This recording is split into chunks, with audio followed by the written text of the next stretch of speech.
حديث قصة. اللهم صل على محمد وآل محمد.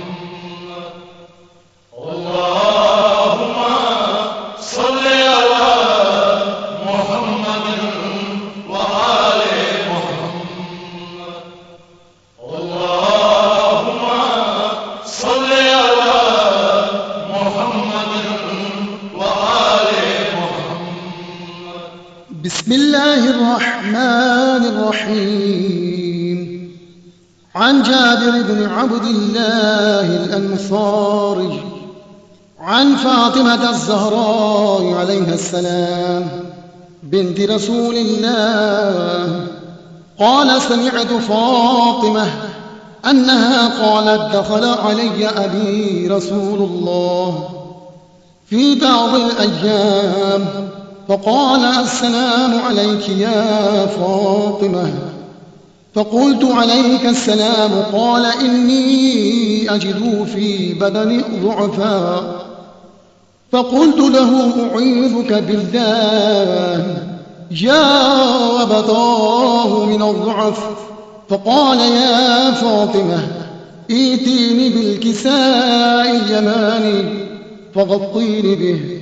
فأتيته بالكساء اليماني فغطيت به، وصرت أنظر إليه وإذا وجهه يتلألأ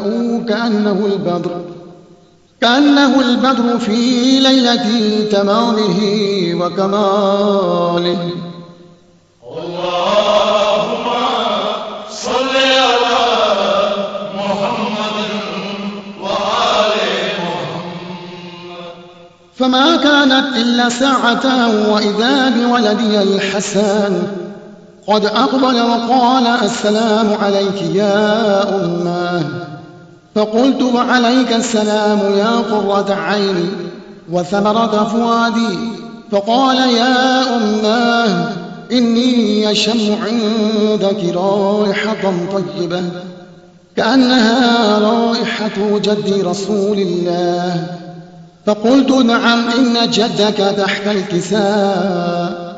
فأقبل الحسن نحو الكساء وقال: السلام عليك يا جداه يا رسول الله، أتأذن لي أن أدخل معك تحت الكساء؟ قال: وعليك السلام يا ولدي ويا صاحب حوضي، قد أذنت لك. فدخل معه تحت الكساء. اللهم صل على محمد وآل محمد.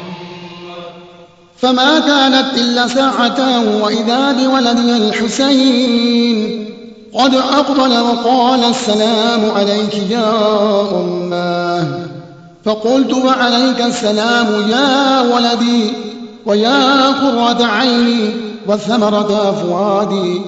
فقال لي: يا أماه إني أشم عندك رائحة طيبة كأنها رائحة جد رسول الله. فقلت: نعم، إن جدك وأخاك تحت الكساء. فدنا الحسين نحو الكساء وقال: السلام عليك يا جداه، السلام عليك يا من اختاره الله، أتأذن لي أن أدخل معكما تحت الكساء؟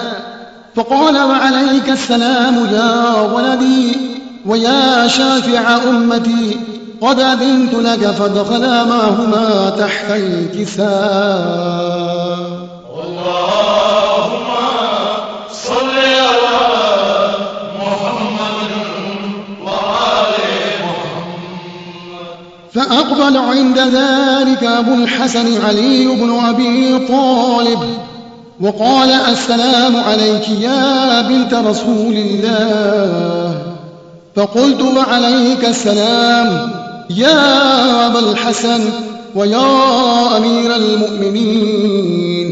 فقال: يا فاطمة إني أشم عندك رائحة طيبة كأنها رائحة أخي وابن عم رسول الله. فقلت نعم ها هو مع ولديك تحت الكساء. فأقبل علي نحو الكساء وقال السلام عليك يا رسول الله، أتأذن لي أن أكون معكم تحت الكساء؟ قال له وعليك السلام يا أخي ويا وصي وخليفتي وصاحب لباي، قد أذنت لك. فدخل علي تحت الكساء. اللهم صل على محمد وآل محمد. ثم آتيت نحو الكساء وقلت السلام عليك يا أبتاه، يا رسول الله، أتأذن لي أن أكون معكم تحت الكساء؟ قال وعليك السلام يا بنتي ويا بضعتي، قد أذنت لك. فدخلت تحت الكساء. اللهم صل على محمد وآل محمد.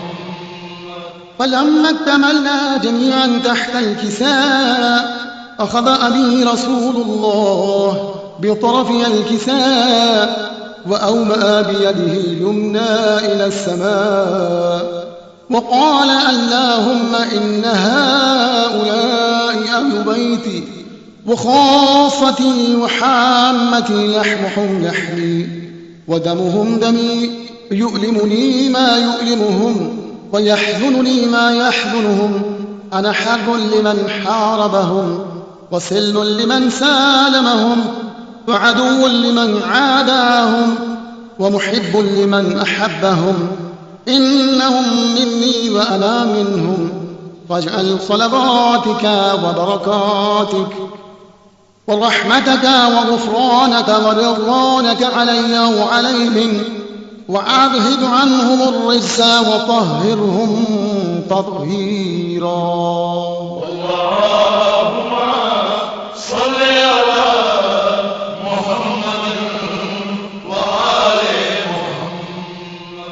فقال الله عز وجل يا ملائكتي ويا سكان سماواتي، إني ما خلقت سماء مبنية ولا أرضا مدحية ولا قمرا منيرا ولا شمسا مضية ولا فلكا يدور ولا بحرا يجري ولا فلكا يسري إلا في محبة هؤلاء الخمسة الذين هم تحت الكساء.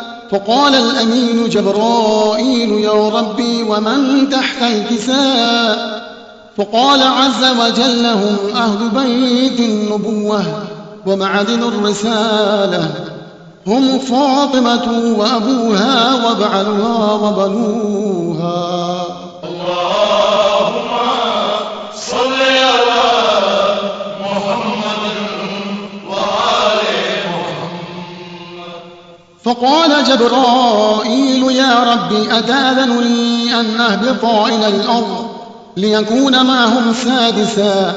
فقال الله نعم قد أذنت لك. فهبط الأمين جبرائيل وقال السلام عليك يا رسول الله. العلي الأعلى يقرأك السلام ويخصك بالتحية والإكرام ويقول لك وعزتي وجلالي إني ما خلقت سماء مبنية ولا أرضا مدحية ولا قمرا منيرا ولا شمسا مضية ولا فلكا يدور ولا بحرا يجري ولا فلكا يسري إلا لأجلكم ومحبتكم، وقد أذن لي أن أدخل معكم، فهل تأذن لي يا رسول الله؟ فقال رسول الله وعليك السلام يا أمين وحي الله، إنه نعم قد أذنت لك. فدخل جبرائيل معنا تحت الكساء. اللهم صل على محمد وآل محمد. فقال لأبيه إن الله قد أوحى إليكم يقول إنما يريد الله ليذهب عنكم الرجس أهل البيت ويطهركم تطهيرا. اللهم صل على محمد وآل محمد. فقال علي لأبي يا رسول الله أخبرني ما لجلوسنا هذا تحت الكساء من الفضل عند الله.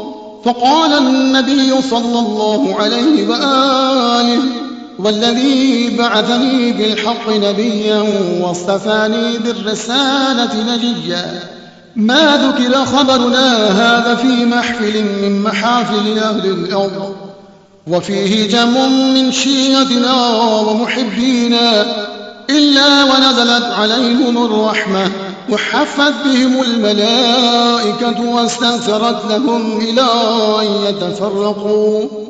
فقال علي عليه السلام إذا والله فزنا وشيعتنا ورب الكعبة.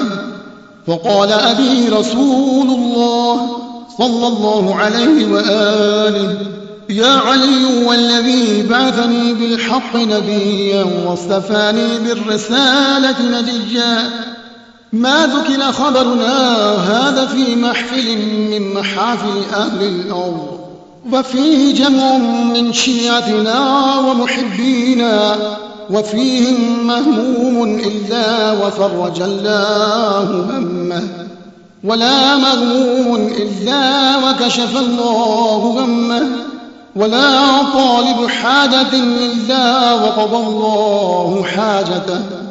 فقال علي عليه السلام إذا والله فزنا وسعدنا وكذلك شيعتنا فازوا وسعدوا في الدنيا والآخرة ورب الكعبة.